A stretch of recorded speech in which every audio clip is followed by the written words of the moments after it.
नमस्ते दोस्तों, astro channel देख रहे सभी दर्शकों का स्वागत है। अगर आप हमारे चैनल पर नए हैं तो हमारे चैनल को सब्सक्राइब करें और अपने दोस्तों के साथ शेयर करें। हम जो है पुराण के संबंध में और श्रीमद् भागवत महापुराण की कथा भी हमारे चैनल से चलती है और हम जो है रोज़ ही शुभ मुहूर्त के बारे में और भी आपके उपयोगी कोई भी ग्रह चाल खराब हो, किसी प्रकार की जो है आपको परेशानी हो, उसके बारे में हर प्रकार से हम बताते हैं। आप हमारे चैनल को सब्सक्राइब कीजिए और अपने दोस्तों के साथ शेयर कीजिए। आज हम जो है आप सबके आगे बताने लगे हैं स्कंद पुराण पढ़ने के 10 फ़ायदे कि स्कंद पुराण पढ़ने के 10 फ़ायदे कौन कौन से हैं। हिंदू धर्म ग्रंथ में स्कंद पुराण को महापुराण कहा जाता है। पुराणों में क्रम में इसका जो पुराण का नंबर है, जैसे पहला नंबर, दूसरा नंबर, इसी प्रकार से इसका जो है 13वां स्थान प्राप्त है और इसको खंडात्मक और संहितात्मक उपलब्ध 2 रूपों से प्रत्येक में 81,000 श्लोक इसके अंदर हैं। और इस पुराण का नाम भगवान शंकर के बड़े पुत्र कार्तिकेय जी के नाम पर है। कार्तिकेय का नाम ही स्कंद है।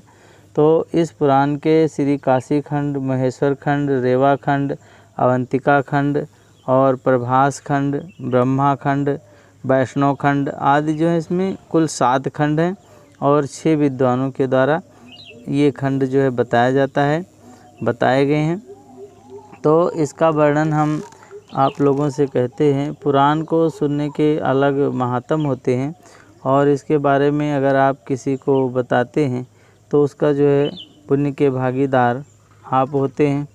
तो इसमें जो है पहला है सबसे शंकर जी के कि कैसे शंकर जी जो हैं प्रसन्न होते हैं और स्कंद पुराण का पाठ करने से भगवान शंकर प्रसन्न होते हैं। स्कंद पुराण की महाकाल की जो है कथा में इसका वर्णन मिलता है और इसमें जो है 12 ज्योतिर्लिंगों की जो है उत्पत्ति का भी वर्णन किया गया है।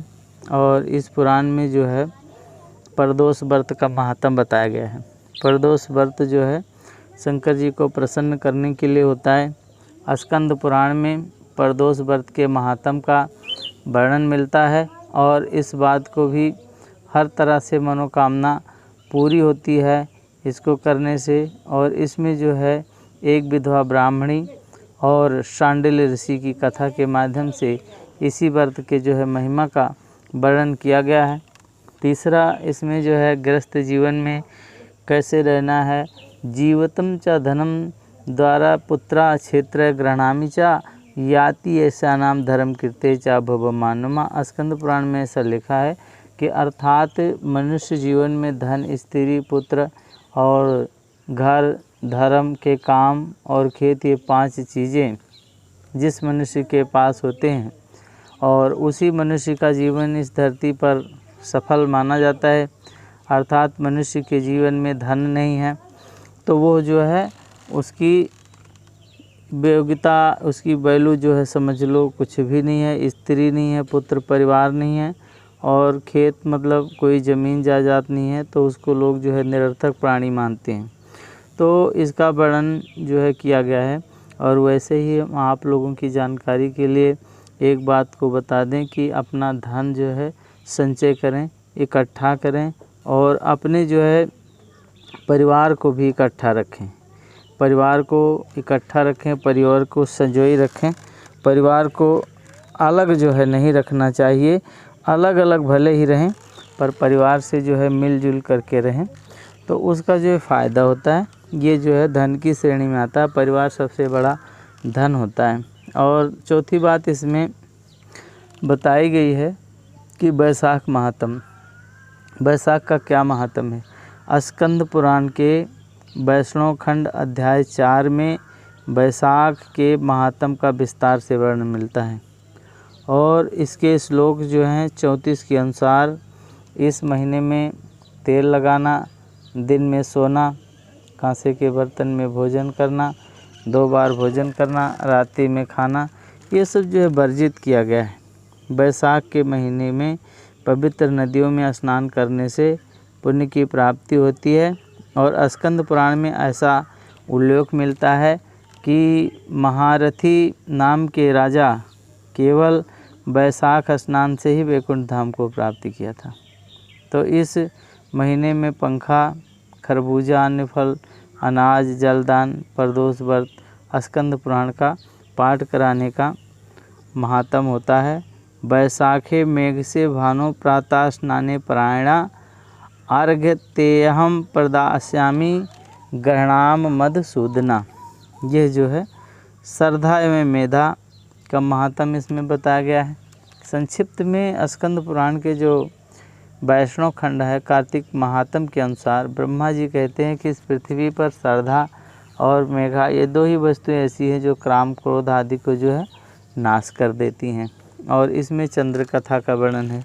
इस पुराण में सोमदेव, तारा, उनके पुत्र की जो है बुध की उत्पत्ति कैसे हुई, इस चीज़ की कथा इसमें वर्णन किया गया है। 27 नक्षत्रों का भी वर्णन मिलता है। तो इस कथा के श्रवण करने से जो आपके पाप हैं, रोग हैं, इनका नाश हो जाता है, क्योंकि इसमें बहुत ही विस्तार पूर्वक सारी चीज़ें जो है समझाई गई, बताई गई हैं। तारकेश्वर की वध की कथा जो है इसी में है। ये शैव संप्रदाय का पुराण है। इसमें जो है शिवपुत्र स्कंद के द्वारा तारकासुर के वध की कथा का वर्णन मिलता है। और इस कथा के श्रवण करने से भगवान स्कंद की पूजा से भी जो है क्षेत्र की प्राप्ति हो जाती है। और समुद्र मंथन की कथा इसी पुराण में है। इस पुराण में कैसे समुद्र मंथन की कथा भी है। कहते हैं कि जो ये कथा सुन लेता है उसे आरोग्य और लक्ष्मी की प्राप्ति होती है। ये कथा जो है सुनने से लक्ष्मी जो है स्थिर भाव में उसके घर में वास करती हैं और उसमें जो है विष्णु लक्ष्मी का वास होता है। उसमें सुख संपत्ति जो है रहती है और किसी प्रकार की जो है विघ्न बाधा उत्पन्न नहीं होता है। और इसी में गंगा अवतरण की भी कथा है। इस पुराण के 18 नदियों सहित गंगा अवतरण का वर्णन किया गया है।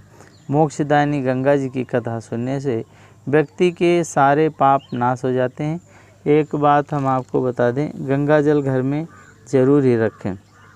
अगर जो है हम पूजा पाठ करते हैं तो जल में कुंभ की पूजा होती है। कुंभ के पूजन करने से जो है समस्त देवी देवताओं की पूजा हो जाती है, क्योंकि उसमें ब्रह्मा, विष्णु, महेश और जो है 7 सागर, 7 समुंदर सभी तीर्थों का वास होता है। तो इसमें जो है सभी तीर्थों का जब वास होता है, हम कोई छोटा हवन करें, कोई कथा करें, बड़ी कथा करें, शादी ब्याह करें, कहीं भी पूजन करें तो कलश की स्थापना ज़रूर होती है। कलश की स्थापना करने से जो है वरुण जी जो है प्रसन्न होते हैं और किसी प्रकार का आदि व्याधि हमारे घर में ग्रह होता है, कोई नेगेटिव एनर्जी होती है, वो जो है अंदर अपने खींच लेते हैं। शुभता का प्रतीक है। अगर हम कहीं जा रहे हैं, हमारे को कलश के दर्शन हो जाए तो हमारा कार्य जो है मंगलमय होगा। बस ये है कि जब भी कलश दिखे, कलश को मन में ही अपने प्रणाम करना है। और इसी जो है स्कंद पुराण में ही सतीदाह की भी कथा है। इस पुराण में सतीदाह की कथा है।